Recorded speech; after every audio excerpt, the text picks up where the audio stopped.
Ya, halo. Assalamualaikum warahmatullahi wabarakatuh, teman-teman semua ya. Kita sore ini santai banget ya, kita santai aja. Ini ada pertanyaan dari audiens kita, dari pemirsa yang setia, namanya Pak David dari Palembang ya. DM ke saya, Pak gimana sih caranya untuk menagih hutang ya? Saya udah punya hutang ya, lama tidak tertagih. Kemudian juga dari teman kita di Cikarang ya, ada namanya Pak Taufikur Rahman ya. Dia juga kebingungan untuk menagih hutang, ada ratusan juta, ada 100 ke temennya, ada sekian ratus utang bisnis ya, udah setahun 2 tahun belum terselesaikan.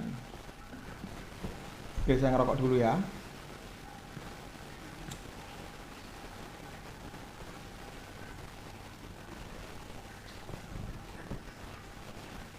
Ya, teman-teman mungkin apa ya, pusing ya sama masalah menagih utangan ini ya.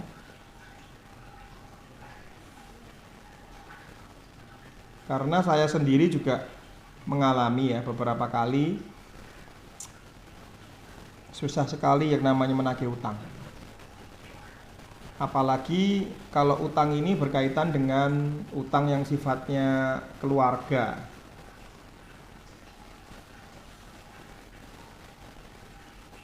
Gimana kita nagih hutang sama adik kita gitu ya. Gimana kita nagih hutang sama sepupu kita, pak de kita, om kita. Aduh, itu udah susah.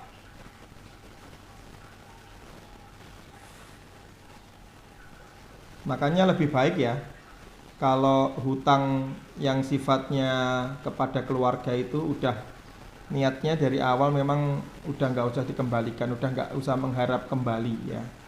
Kalau saya justru kalau ada keluarga yang berhutang ya saya nggak ngasih, ya saya nggak ngasih karena ya nanti kalau dikasih hutang ya susah untuk nagihnya, kita serba nggak enak.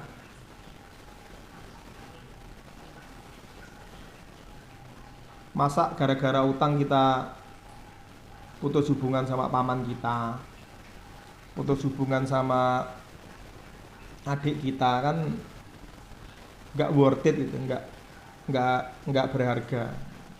Hubungan keluarga tentunya lebih berharga daripada hubungan uang kan.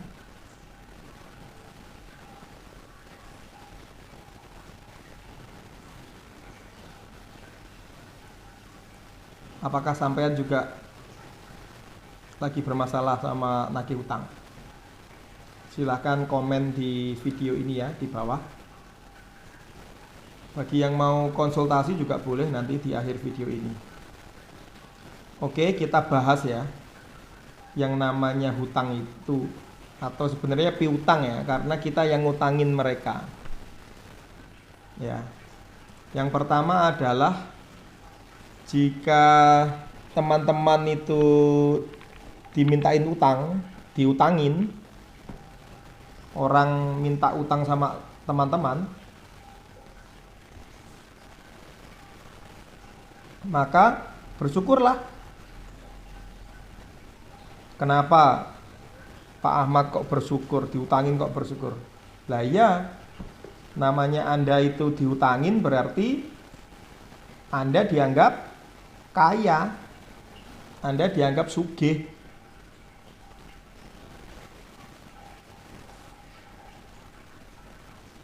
Lebih bagus kan sugih, dianggap sugih daripada dianggap melarat.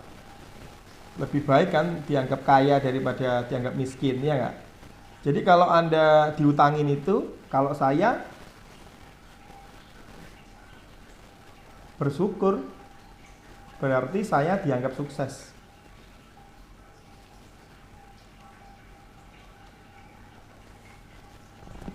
Kemudian hutang itu kita kategorikan ya Mas ya. Ya guys. Jadi hutang itu kita kategorikan ya menjadi berdasarkan ukurannya. besar, menengah, kecil, dan kecil banget. Ukurannya dari mana? Dari aset kita. Kalau saya punya aset 5 miliar, ada orang utang 1 juta, 2 juta, ya saya anggap itu kan kecil sekali ya. Jadi ya tidak usah kita ributkan lah duit kecil gitu ya. Tapi kalau harta kita cuma 100 juta, terus ada orang yang ngutang 1 juta, 2 juta, ya harus ditagih. Karena bagi orang yang hartanya cuma 100 juta, ya 1 juta, 2 juta itu ya banyak gitu.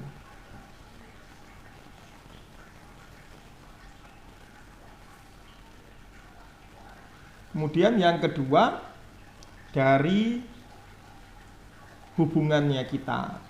Tadi misalkan sudah saya sebutkan, hubungan kita dengan pengutang itu apa. Misalkan tadi saya sebutkan pengutangnya itu saudara kita. Tentunya ngutangin cara nagihnya ke saudara sama ke orang lain kan beda. Ya. Ya itu tadi serba nggak enak ya. Kalau orang Jawa bilang ya diselimurkan, dihalus-haluskan gitu ya. Nggak bisa kita nagihnya dengan kekerasan gitu, nggak bisa. Tapi kalau orang yang nggak kenal, bukan saudara, ya sama kekerasan ya bisa aja.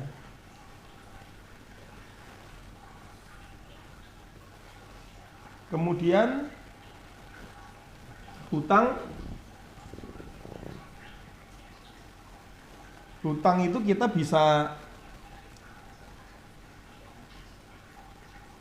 kita analisa ya. Jadi kalau kita mau ngutangin orang, seharusnya kita itu harus melihat 4 hal. 4 hal. Apa itu ya?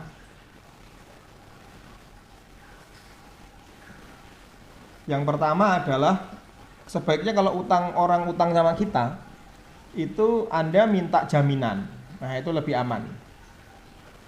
Terutama kalau utangnya itu gede-gede ya. Kalau utangnya 100 juta ke atas ya, utangnya itu ya utang 10 juta aja, kalau saya yang minta jaminan.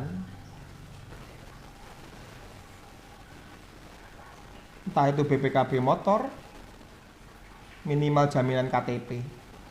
Ya.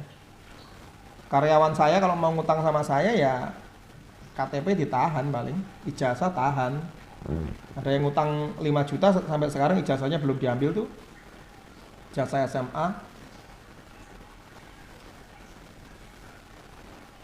Orangnya udah tahu kemana. Mungkin ijazah SMA-nya itu nilainya dia pikir lebih rendah dari 5 juta kali ya. Itu segepok di lemari, ada kali 10 ijazah SMA.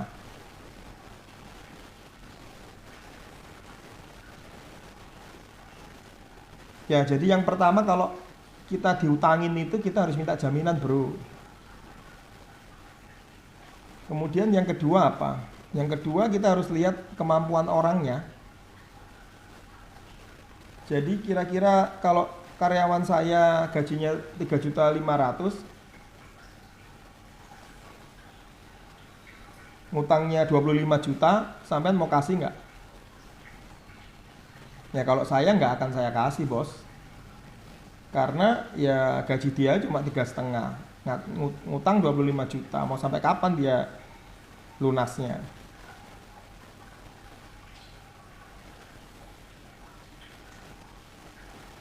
Kemudian yang ketiga adalah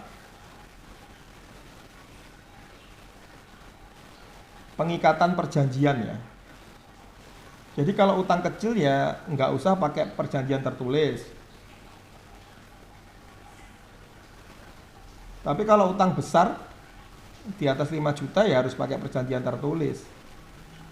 Yang ngutang-ngutang karyawan saya ngutang itu ya pakai perjanjian tertulis. Isinya apa? Isinya di situ ya utangnya berapa, kapan dia harus mengembalikan, bunganya atau dendanya berapa, dan jaminannya apa aja. Dan nanti kalau tidak tepat waktu, apa yang harus dilakukan?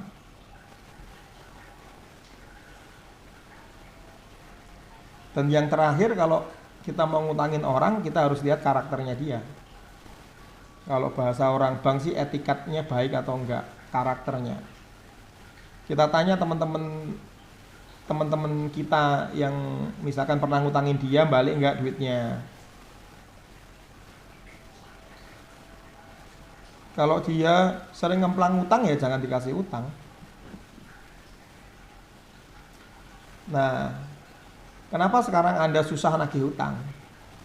Karena ya Anda waktu ngasih hutang kepada penghutang itu, Anda tidak melihat 4 hal itu. Tidak Anda nggak minta jaminan, Anda nggak tahu kemampuan bayarnya dia seperti apa, gajinya berapa, pendapatannya berapa. Anda tidak melihat etikat baiknya ada atau enggak, karakternya bagus atau enggak, dan terakhir Anda nggak pakai perjanjian tertulis. Nah, itu kebanyakan. Padahal perjanjian tertulis ini, Pak, ini penting, Bos. Karena dengan adanya perjanjian tertulis ini, kalau dia sampai ngemplang utang, maka dia bisa kita seret ke pasal pidana. Jadi kalau hutang piutang itu nggak bisa dimasukkan ke penjara, Bos. Dia karena termasuk ranah hukum perdata. Tapi kalau pidana itu kalau misalkan hutangnya tidak dipakai sesuai dengan janjinya, misalkan nih orangnya hutang sama Anda untuk membuka restoran, tapi kemudian uangnya tidak dipakai buat bikin restoran, restorannya juga tidak dibuka buat senang-senang, buat karaoke, segala macem. Akhirnya tidak bisa mengembalikan, maka itu bisa disebut dengan penipuan. Pasalnya adalah pasal KUHP pasal 378. Ya. Pasal KUHP 378 yang dinamakan bujuk rayu dan niat atau hasrat yang tidak baik, niat yang tidak baik. Ancaman penjaranya lumayan, Bos, 4 tahun. Ya. Biasanya kalau nanti diancam pakai ini sih, para penghutang sih takut ya. Cuma kalau misalkan Anda dari awal itu tidak memasukkan perjanjian tertulis, ya, di perjanjian tertulis itu tidak ada dia hutang berapa, lamanya kapan, nanti pengembaliannya seperti apa, dendanya seperti apa, peruntukannya apa, dia mau kasih bagi hasil Anda berapa atau bunga berapa, itu nggak bisa diseret ke ranah pidana, yaitu penipuan pasal 378 tadi.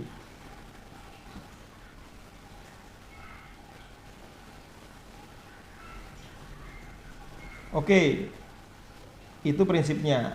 Tapi gimana, Bos, kalau misalkan sudah terlanjur ya, Anda sudah ngasih duit 100 juta, nggak ada perjanjiannya, nggak ada jaminannya, orangnya juga kalau ditagih lebih galak dari Anda, atau justru menghilang, menghindar, atau saat ketemu pura-pura nggak punya utang,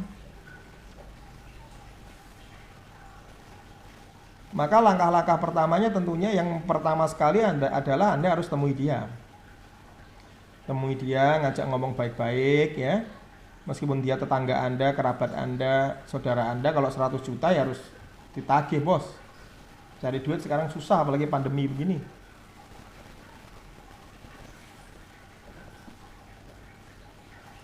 Jadi Anda harus datengin dia, kemudian bicara bahwa sorry, Bos, Anda punya utang.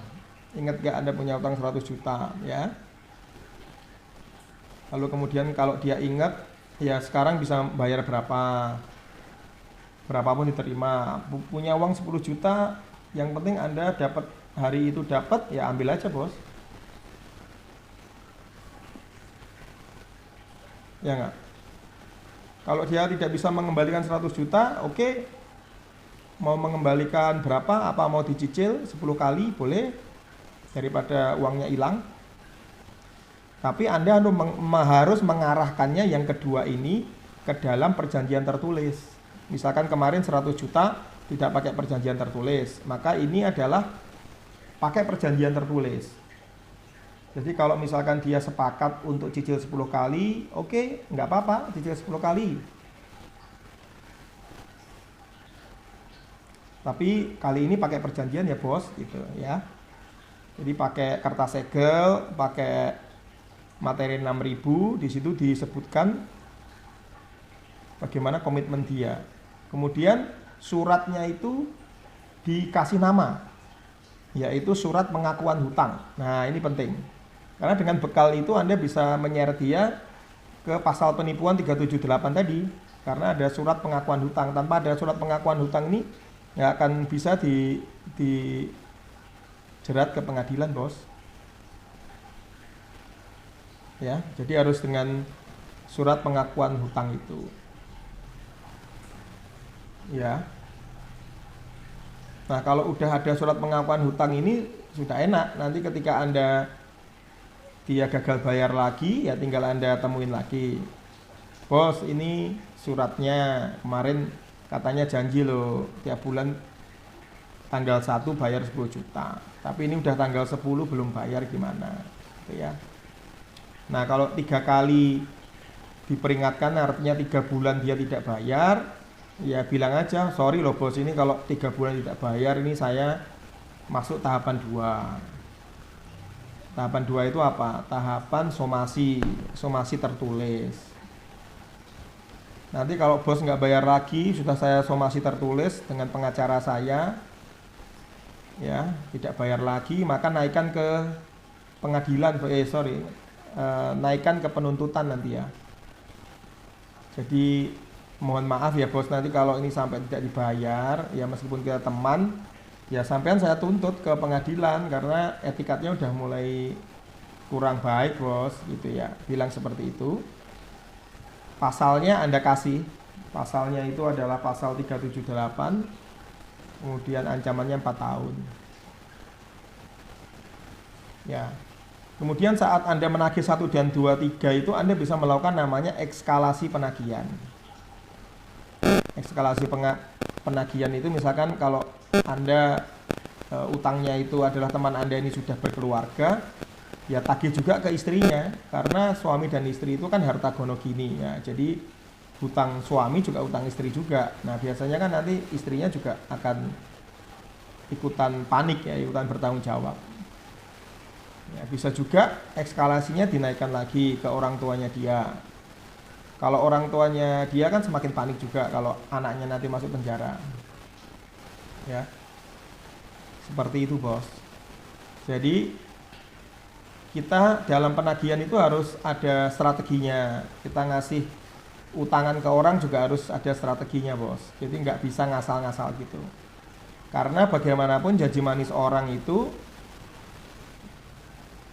bisa berbeda dengan kenyataannya. Jadi bisa jadi bahwa dia ketika berhutang sama kita, mau minta utang itu adalah lembut-lembut sekali, kemudian menyanjung-nyanjung kita, memuja-muja kita. Tapi waktu dia disuruh mengembalikan malah menghina-hina kita, bisa malah. Yang ngutangin ini malah dihina-hina, bisa. Banyak itu bos ya. Seperti itu. Jadi demikian ya sharing saya dengan cara menagih utang ya. Dan ya kalau bisa jangan ngasih utang lah ya, karena ngasih utang itu juga jadi masalah buat persaudaraan, buat silaturahmi ya, perusak hubungan itu ya utang.